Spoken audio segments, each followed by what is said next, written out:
Olá, queridos alunos, tudo bem com vocês? Essa é mais uma aula do módulo de Físico-Química e hoje nós continuaremos aqui a discorrer acerca da termoquímica. Basicamente, o que a gente vai falar hoje é acerca da manipulação de equações termoquímicas e, consequentemente, nós comentaremos aqui nessa aula em especial sobre a lei de Hess. Beleza? Então vamos lá? O objetivo, portanto, então, é a gente discutir aqui alguns aspectos associados com a manipulação dessas equações termoquímicas e, consequentemente, eu apresento a vocês a lei de Hess. Então vamos lá.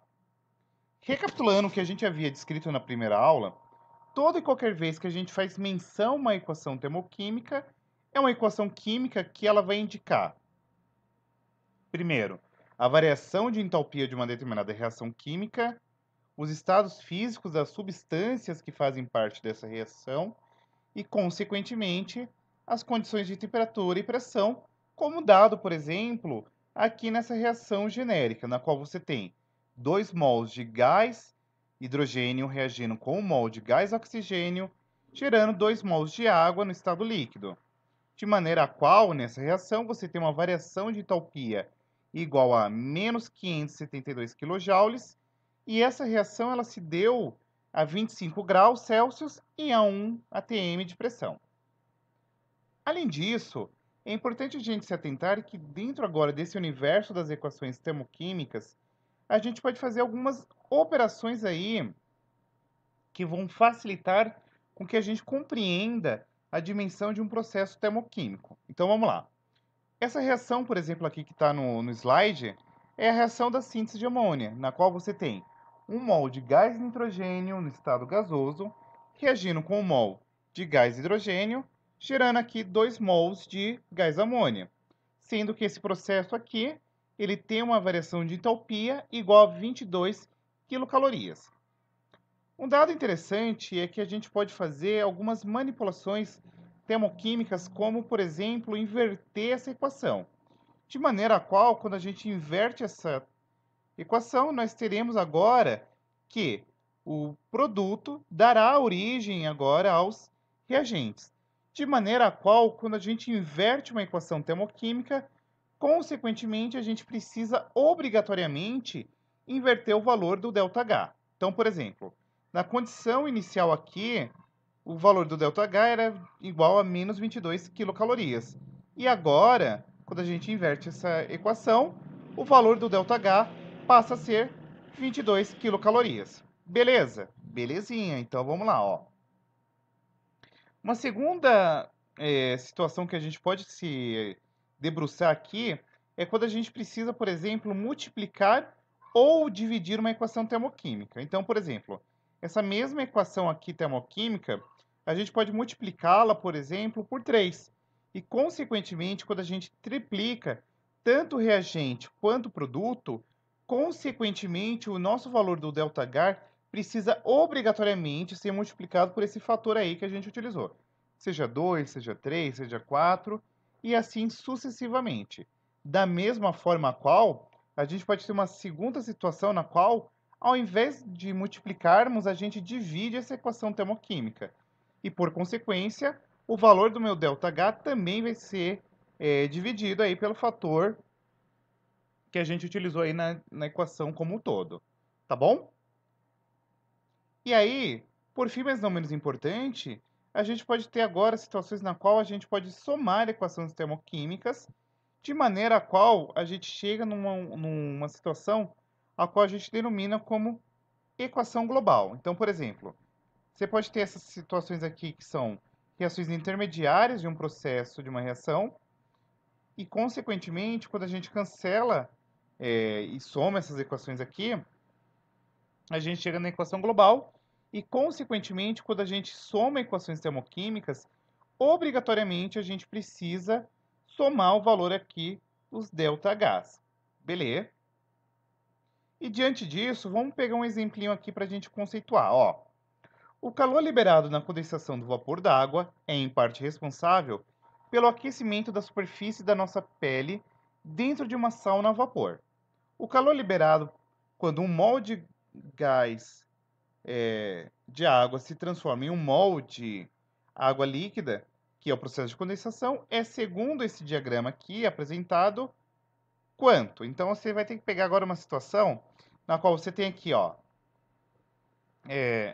gás hidrogênio reagindo com meio mol de gás oxigênio, formando aqui a água no estado gasoso.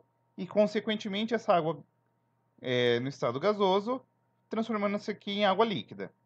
E aí, o que a gente precisa fazer aqui? Simples assim, pessoal. A gente vai fazer a diferença aqui da entalpia final menos entalpia inicial. Sendo que você vai fazer agora final menos inicial, sempre se atentando com o sinal da entalpia, de maneira a qual a gente chega aqui no valor de entalpia igual a menos 44. Portanto, a alternativa D, perdão, é a alternativa correta, tá? Além disso, a gente pode ter uma outra situação, por exemplo, como essa daqui, ó. Você tem o grafite reagindo com 1 mol de gás oxigênio, gerando dióxido de carbono. E aí, isso aqui é basicamente o caminho direto dessa equação. Todavia, a gente pode ter estados intermediários aqui, por exemplo, no qual você tem aqui, ó, o monóxido de carbono reagindo com meio mol de gás oxigênio, gera isso daqui. E aí você pode ter agora uma segunda situação, que se você observar o ΔH1 e o ΔH2 é igual à variação da entalpia, certo?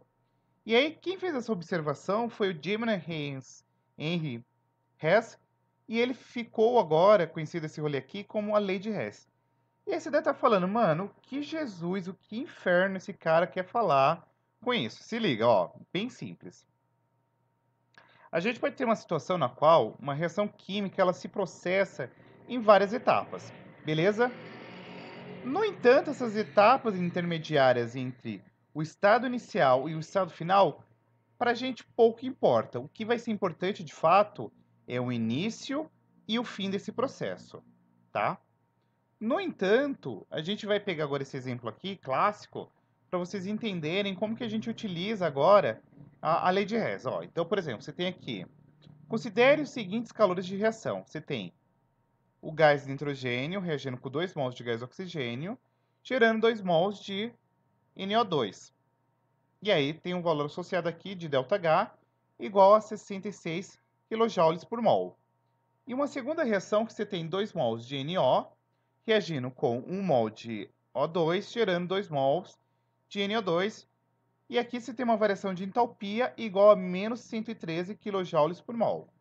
Diante disso, a gente precisa entender agora o seguinte, ó. O examinador ele pede que a gente calcule o calor da reação desse processo. E ele deu a nós a reação global do processo, ó. Gás nitrogênio reagindo com gás oxigênio, gerando 2 mols de monóxido de nitrogênio. E aí ele quer que a gente calcule agora o valor do ΔH. Para que a gente consiga fazer isso, gurizada, a gente precisa manipular essas equações aqui intermediárias do processo. Então vamos lá, ó. Primeira dica que eu vou dar para vocês. Se atentem aonde que estão os componentes, ó. Por exemplo, nos reagentes você tem gás nitrogênio e gás oxigênio. E nos reagentes você tem o monóxido de nitrogênio, certo? Então eu preciso sempre fazer com que a minha manipulação das equações intermediárias faça com que minha equação global chegue nisso. Então vamos lá. Pegando a primeira equação, a gente pode repetir ela de boa na lagoa, beleza? E aí, consequentemente, a gente não precisa mexer no valor do meu ΔH. Mas em contrapartida, a equação número 2, a gente precisa invertê-la para que, consequentemente, a gente jogue o NO para o lado dos produtos. E, consequentemente, o valor do ΔH inicial, que era menos 113, torna-se agora 113 positivo. E um terceiro passo agora é fazer o quê? Uma somatória da equação 1 com a equação 2, de maneira a qual a gente vai agora eliminar termos aí repetidos e chegar na equação global. Chegou na equação global, o que tu vai fazer agora? Somar os valores dos ΔHs, chegando-se aqui, portanto, ao valor de 179 kJ por mol. Beleza? Um segundo exemplo aqui, ó. Aplicando-se a lei de Hess, determine a variação de entalpia da reação abaixo, ó. Tu tem 3 mols de grafite reagindo com 4 mols de gás hidrogênio, formando aqui C3O, C3H8, certo? E tu tem agora reações aqui termoquímicas intermediárias.